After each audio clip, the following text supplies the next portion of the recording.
Doctor Sanjeev Choubey भी इस वक्त हमारे साथ मौजूद हैं। डॉक्टर जो कि चीन से लौटे हैं, उनसे जरा समझना चाहेंगे। डॉक्टर चौबे, चीन के हालात क्या हैं? क्योंकि आप चीन से लौटे हैं, आप समझ पा रहे होंगे कि वहां पर हालात किस तरीके से हैं और भारत को चीन से सीखकर क्या पहले से ही सुधार कर लेना चाहिए या हम बहुत बेहतर स्थिति में हैं? दो तीन पॉइंट्स हैं जो मैं रखना चाहूंगा और मेजोरिटी ऑफ द पॉइंट तो डॉक्टर नरेश त्रेहान ने ऑलरेडी कवर कर लिया, थैंक्स टू हिम। तो सबसे पहले चाइना की जो स्थिति है, ये तो फैक्ट सच है कि शंघाई में और अदर प्रोविंस में कोविड का जो लक्षण है और जो केसेस रिपोर्ट किया जा रहा है, करीब 60-70% पीपल इन्फेक्ट हो चुके हैं और मेडिसिन की भी प्रॉब्लम आ रही है। मेडिसिन जो है वो आउट ऑफ स्टॉक चल रही हैं। एंटीपायरेटिक मेडिसिन या कफ कोल्ड की मेडिसिन या इवन कफ सिरप वगैरह भी जो है नहीं है। जो कंपनियां वहां पे सेटल्ड हैं, उनमें से मेजोरिटी ऑफ द एम्प्लॉय को ऑलरेडी कोविड हो चुका है। ऑल्दो गवर्नमेंट की एडवाइजरी, चाइना गवर्नमेंट की एडवाइजरी ये है कि mild asymptomatic Covid positive cases वो लोग वर्क पे जा सकते हैं, लेकिन क्योंकि पीपल इतना वहां पे जो है लोग घबराए हुए हैं कि वो आइसोलेट रहना ही पसंद कर रहे हैं।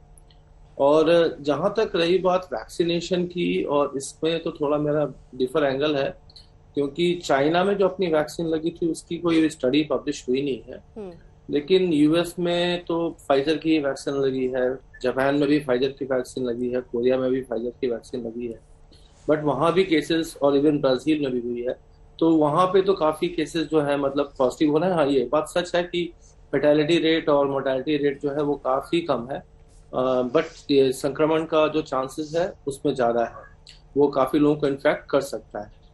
तो हमें जो है प्रिकॉशनरी एज ए इंडियन, हमारे पास ऑलरेडी ये सारे जो मैनेजमेंट इससे पहले हम लोग कर चुके हैं, और जब ये सारा कर चुके हैं, बस इसको एक्टिवेट करने की जरूरत है और लोगों तक पहुंचाने की जरूरत है। डॉक्टर चौबे, मैं आपसे ये भी समझना चाह रही हूँ, चाइना और इंडिया में अगर कोविड मैनेजमेंट में देखें तो आप क्या डिफरेंस, क्या अंतर देख पाते हैं?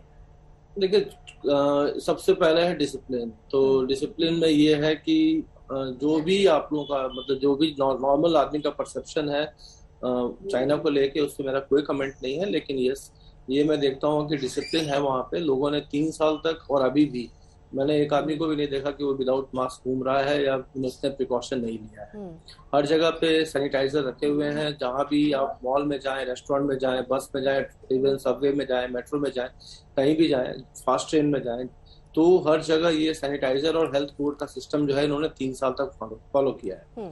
तो डेफिनेटली ये जो है प्रोटोकॉल और ये डिसिप्लिन जो है उनके माइंड में पूरा एकदम ब्रेन में एक तरह से मैपिंग हो गई है, सेट हो गया कि हमें ये फॉलो करना है, जो यहाँ पर नहीं है। लोग जो है फ्रीडम को ज्यादा प्रेफर करते हैं, तो थोड़ा सा अपना सतर्कता नहीं रख पाते हैं, और जिसकी वजह से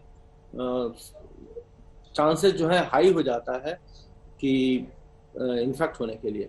तो एक तो ये है। दूसरा, डॉक्टर नरेश ने भी बोला कि अभी कम से कम मास्क और हैंड सैनिटाइजर ये तो रखें ही रखें। 2 चीजें हैं, कोविड आए चाहे नहीं आए, एटलीस्ट पॉल्यूशन से तो आपको, देखिए अल्टीमेटली आप जो एयर इनहेल कर रहे हैं उसमें वायरस भी आता है और उसमें ये पॉल्यूटेड भी आते हैं, जो पीएम पार्टिकल बोलते हैं 2.5 और 5। तो एटलीस्ट कम से कम उससे तो आपके लंग कंप्लायंस तो अच्छी रहेगी, आपके लंग्स की जो है ना एयर एंट्री बेटर रहेगी। तो आप विंटर में तो एटलीस्ट प्रोटेक्शन रखें ही, और जैसे आगे फ्यूचर में 2-3 महीने में जो आने वाला टाइम है, हम लोग इस पे देखते हैं कि अगर स्पाइक ज्यादा होता है और इंडिया में केसेस बढ़ते हैं, तो डेफिनेटली हमें सारे जो है मेजर्स जो है फिर से अपनाने पड़ेंगे। हो सकता है सबको 4th बूस्टर डोज की जरूरत पड़े, और हो सकता है कि ज्यादा आइसोलेशन या वर्क फ्रॉम होम भी कुछ दिन करना पड़े, तो कोई प्रॉब्लम नहीं है। ठीक है डॉक्टर गुप्ता, क्योंकि एक सवाल, बहुत जनरल सा सवाल, क्योंकि जैसे कोरोना की वेव या कोरोना के बारे में खबरें आनी शुरू होती हैं, बहुत सारी चीजें लोग बोलते रहते हैं। अब उसमें मैं आपसे समझना चाह रही हूँ, क्योंकि बहुत सारे व्हाट्सएप ग्रुप में चीजें शुरू हो जाती हैं चलनी कि इसके सिम्टम्स ये हैं, सिम्टम्स ये नहीं है, इसमें बुखार नहीं आता, इसमें आपको अलग तरीके के सिम्टम महसूस होंगे। तो उसको जरा आप समझा पाएंगे कि ये BF.7 जो ये नया खतरा हमारे सर पर मंडरा रहा है, ये कैसे समझ आएगा कि ये यही खतरा है? क्योंकि सर्दी का वक्त है, कोल्ड एंड कफ सबको होता है, लेकिन कैसे अंतर कर पाएंगे, कैसे हम और सजग हो जाएं और समझ पाएं कि नहीं ये खतरा वही वाला खतरा है? जी, ये बहुत अच्छा सवाल किया आपने। इसके अंदर मैं ये कहना चाहूंगा कि जो BF7 है या ओमिक्रॉन वेरिएंट है या कोई भी कोविड वेरिएंट है, उसके सिम्टम्स एक अपर रेस्पिरेटरी ट्रैक्ट इन्फेक्शन जैसे होते हैं। यानी कि अपर रेस्पिरेटरी ट्रैक्ट इन्फेक्शन और लोअर रेस्पिरेटरी ट्रैक्ट इन्फेक्शन के अंदर यूजुअली सांस फूलना जो होता है वो बहुत ही कम लोगों में होता है, जिसमें lower respiratory tract infection involve होती है।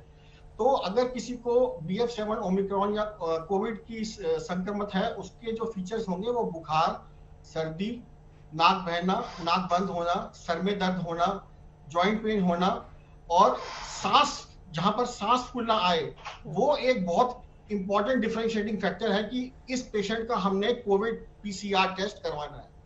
क्योंकि जो नॉर्मल फ्लू है, नॉर्मल वायरल फ्लू आ रहा है, उसके अंदर हमारे पास ये सारे फीचर्स होते हैं, लेकिन यूजुअली सांस नहीं फूलता है, सैचुरेशन डाउन नहीं होती है। लेकिन कोविड के अंदर यूजुअली हम देखते हैं कि पेशेंट सांस फूलने की वजह से आता है, सैचुरेशन यूजुअली 95-94 से कम होती है। और अपनी क्लिनिकल विजडम से हम ये पता लगा सकते हैं, ओवर द पास्ट एक्सपीरियंस से, क्लिनिकल विजडम से, कि ये हम कोविड को डील कर रहे हैं या एक नॉर्मल फ्लू को डील कर रहे हैं। क्योंकि अब सर्दी का मौसम है, नॉर्मल फ्लू बहुत कॉमन है, तो अगर ये वेरिएंट सपोज भारत में आता है तो सबसे इंपॉर्टेंट हमारा क्लिनिकल विजडम है और देखना है कि ये जो वायरस है ये लोअर रेस्पिरेटरी ट्रैक्ट में जाता है, और फिर एक्सरे या CT स्कैन से देखना है कि ये कितना पेरिफेरल ओपेसिटीज लेके आता है CT स्कैन या एक्सरे के अंदर। लेकिन सबसे इंपॉर्टेंट इसके अंदर चीज यही है कि आपको देखना है कि पेशेंट का सांस फूलना, और जो नॉर्मल एक पेशेंट टॉक्सिक नहीं होता, जो नॉर्मल फ्लू होता है, पर कोविड के अंदर पेशेंट यूजुअली कई बार टॉक्सिक भी हो जाता है, यानी कि पेशेंट यूजुअली बीमार लगता है। जी ठीक है, लेकिन एक बहुत छोटी सी चीज डॉक्टर गुप्ता और जल्दी से समझ लेना चाहती हूँ कि ये जो जिस वायरस का हम जिक्र कर रहे हैं, अगर किसी को केवल खांसी और जुकाम है या सिर्फ बुखार है, या इनमें से ऐसा क्या है? अगर खांसी जुकाम भी है तो भी जाके टेस्ट कराना चाहिए? अगर सिर्फ ऐसे इस प्रकार तो अभी जो हमारे पास कुछ केसेस आ रहे हैं फ्लू लाइक सिम्टम्स के, जिनको खांसी है, बुखार है, जुकाम है, उसको जब तक उनको सांस लेने में दिक्कत ना हो या फिर जिनको गले में बहुत ज्यादा दर्द ना हो, उनको हम यूजुअली ओमिक्रॉन वेरिएंट या कोविड टेस्ट के लिए नहीं कहेंगे।